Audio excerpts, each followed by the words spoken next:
Bonjour, je suis très en colère ce matin. Je suis en colère parce que, à longueur de journée, sur les réseaux sociaux, TikTok, Instagram, Telegram, Facebook, YouTube et l'ensemble des réseaux sociaux, on ne voit que des Africaines, des femmes africaines de tout âge, des hommes, des jeunes hommes, des hommes d'âge mûr, des gens qui devraient être responsables devant la situation catastrophique qui est la situation de l'Afrique. On ne voit que toutes ces personnes-là en train de danser, de remuer la hanche, les fesses à longueur de journée. Matin, midi, soir, on ne voit que ça. Il faut virer toutes ces personnes-là de vos pages parce que nous sommes dans une période où nous devons être dans la gravité. Nous avons d'énormes problèmes. Et tout ce que les Africains trouvent à faire, c'est de danser. C'est de montrer au monde que tout ce que nous savons faire, c'est de danser. Non, il faut virer toutes ces personnes de vos pages. Ne pas liker tout ça, virer ces personnes-là. Alors, j'aimerais donner mon avis. J'ai deux avis à ce sujet. L'avis numéro un, c'est d'être de son avis. Quand tu dis qu'effectivement, il y a beaucoup d'Africains, il y a beaucoup de personnes noires qu'on va voir sur les réseaux, deux fois, c'est juste humiliant. Moi, personnellement, deux fois, je me sens humilié parce que je me dis, même si c'est pas moi, même si je le connais pas, mais voilà, deux fois, on a un peu ce côté où malheureusement, et je veux dire pourquoi c'est malheureusement, de mettre un peu une personne noire, que cette personne soit un peu notre représentant. Des fois, on a un peu cette culpabilité-là quelque part de voir des gens comme ça qui bougent leurs fesses, qui dansent, qui font des pranks, des gens qui vont faire semblant de tomber, des gens qui vont se mettre torse nu. Des fois, c'est humiliant. Honnêtement, disons-nous les choses, c'est humiliant. Mais voilà, je comprends parce que quand tu te dis que si tu vois sur des grosses prises de décision, sur beaucoup d'aspects actuellement dans la société, l'Africain est le dernier. Que ce soit technologiquement, on est les derniers. Il faut se dire les choses. Bien qu'il y ait quelques personnes, mais ça ne représente rien dans le monde de la tech.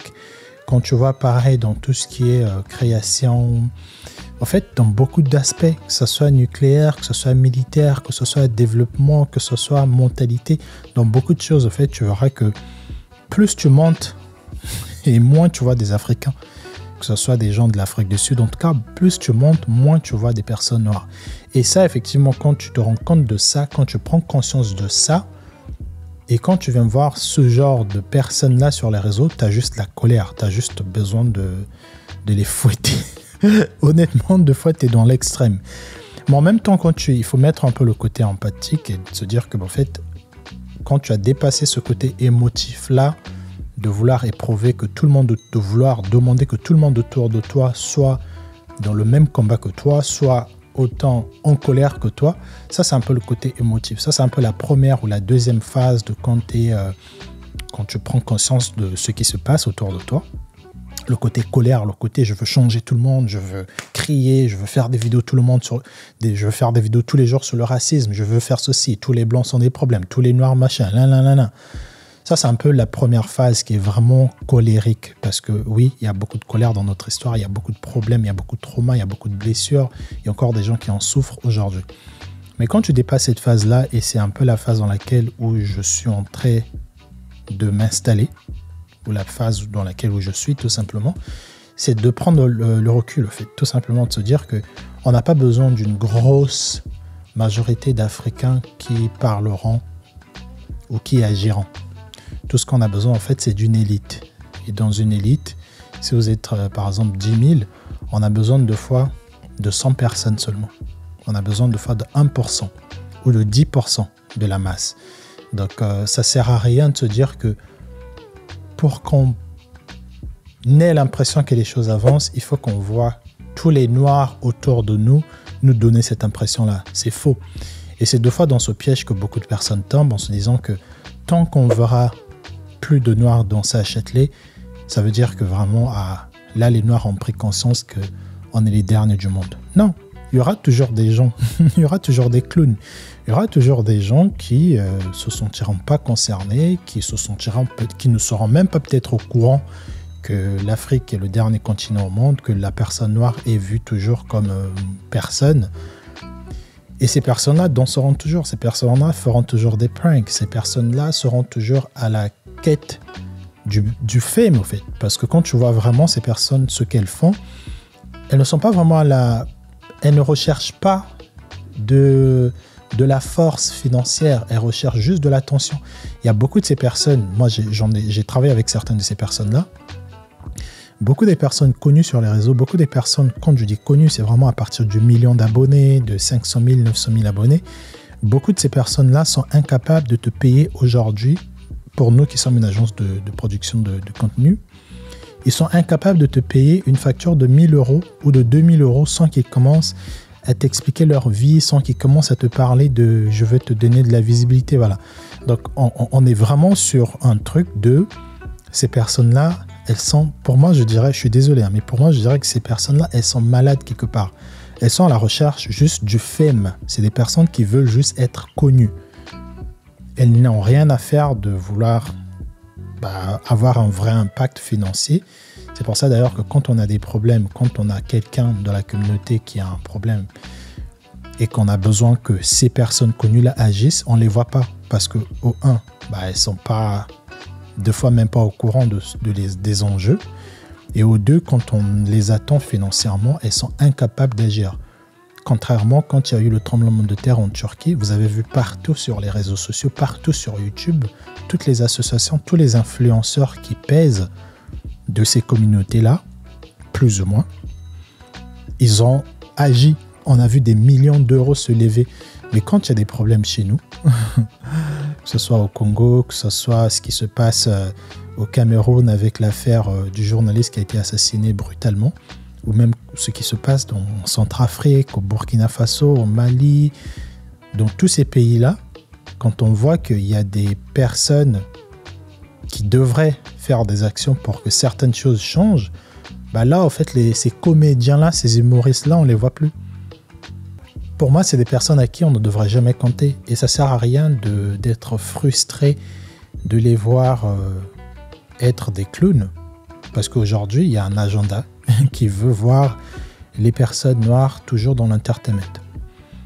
Et vous allez remarquer que souvent, ces personnes-là qui sont dans l'entertainment, ces personnes-là qui sont dans le divertissement, dès qu'elles commencent à faire quelque chose, soit c'est l'algorithme qui va les propulser, soit ça va être un contrat de nulle part, une agence qu'on ne connaissait pas, qui va les signer, qui va les accorder un deal de 2 ans, de 3 ans pour qu'ils continuent à faire rire des gens.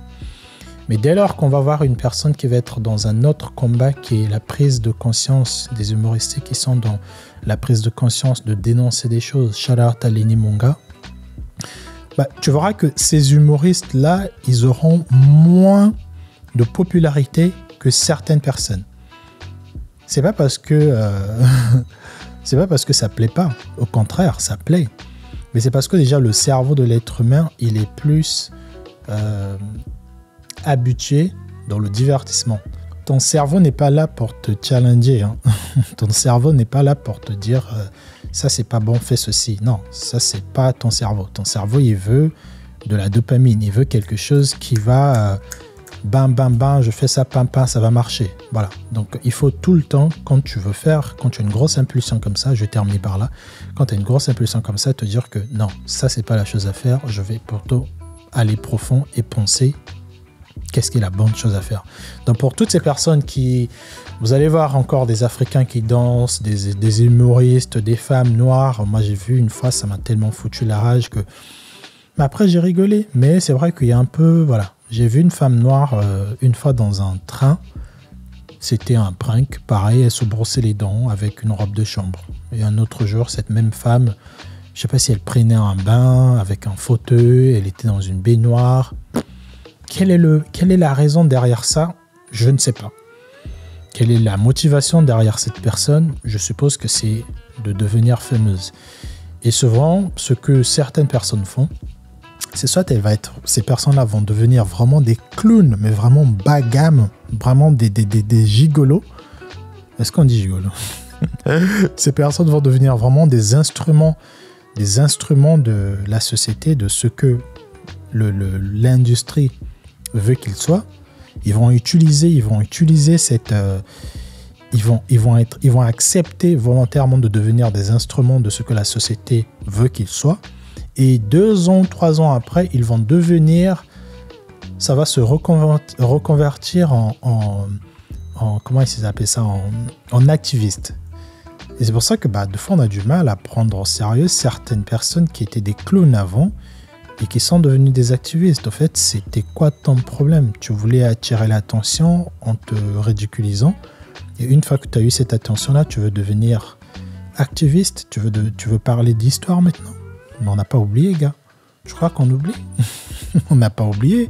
On n'a pas oublié que c'était toi dans des lives qui faisait twerker des femmes, ou c'était toi qui jouais à la femme, ou c'était toi qui jouais à la tontine, qui mettais des perruques et tout. Et là, tu parles d'histoire maintenant. Mais mec, oh, qu'est-ce qui se passe? Ou même les femmes qui font des danses, des twerk tout le temps, en train de crier, en train de jouer double rôle. J'en sais rien. Vous êtes maintenant toutes des comédiens. Et quand vous revenez maintenant, vous êtes des influenceuses, vous êtes des journalistes, on se demande, en fait, c'est quoi? Oui, on peut changer, mais des fois, il y a certaines catégories, quand vous rentrez dedans, on est d'accord qu'on a un peu du mal à vous accepter dans une autre chaussure. Après, vous allez dire que oui, en France, les gens, ils veulent te mettre dans une case. Mais comment tu veux qu'un jour, on t'a vu dans un bus en train de te brosser les dents, ou dans un live en train de danser comme une femme, et un autre jour, on te voit dans une marche sur une problématique qui touche les Noirs, et on te voit en train de donner des discours de Malcolm X. Je suis désolé, hein. Je sais qu'on peut être un multitask, mais là, franchement, là, vous nous demandez trop. Là, ce que vous nous demandez, c'est un peu trop dur. Voilà. Donc, j'espère que cette vidéo t'a fait penser à quelqu'un. Mon but, c'était pas d'attaquer qui que ce soit. C'était vraiment de donner mon avis sur les deux comportements de fois qu'on peut avoir qui sont contradictoires. Ok? Donc, dites-moi dans les commentaires qu'est-ce que vous en pensez et quel est le chemin à suivre selon vous. Moi, selon moi, je suis dans la zone respect. Je respecte ceux qui sont des clowns. Je ne m'attends pas qu'ils deviennent woke. J'attends pas d'eux qu'ils deviennent conscients. Je me dis que c'est leur phase, c'est leur moment. L'industrie a besoin des personnes comme eux. On a besoin de montrer des noirs comme ça fait plaisir à certains groupes, on les laisse. On a juste besoin d'une élite. On a besoin de 10 personnes puissantes qui vont guider l'image de notre peuple, de notre communauté. On n'a pas besoin de 10 messies, de 50 messies. On a besoin de 2. Dans une troupe de 100, on a besoin de 2 ou de 3, tout simplement. Et ensuite, quand on va construire quelque chose de fort, de solide, les autres, les moutons, les clowns, ils vont suivre. Ils vont dire, moi aussi je suis noir. Hein. Moi aussi je veux rentrer en Afrique. Voilà. Allez, à toutes.